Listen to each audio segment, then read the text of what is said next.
Câteva lucruri deosebit de importante despre alergiile alimentare și o strategie de tratament. Cât vorbim despre alergiile alimentare, neapărat trebuie să ne legăm de sistemul imunitar și de anticorpi. În cazul alergiilor alimentare avem de-a face cu un răspuns eronat al sistemului imunitar. Acesta consideră periculoase anumite proteine din alimente și le atacă. Consecințele acestui atac sunt eliberarea de histamină și ulterior inflamația alergică cu toate efectele care pot apărea după aceea. În majoritatea alergiilor alimentare vorbim de un număr mult mai mare de anticorpi de tip IgE. Țineți minte această denumire deoarece în continuare vom face comparație cu alt tip de anticorpi.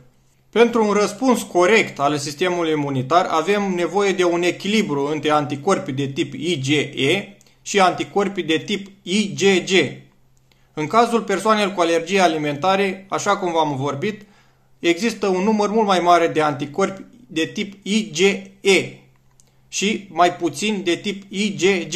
Cunoscând toate acestea, strategia de tratament pe care o propun pentru persoanele cu alergii alimentare este să consume cât mai multe alimente care au potențialul de a crește nivelul de anticorpi de tip IgG și să le evite pe cele care au potențialul de a crește anticorpii de tip IgE.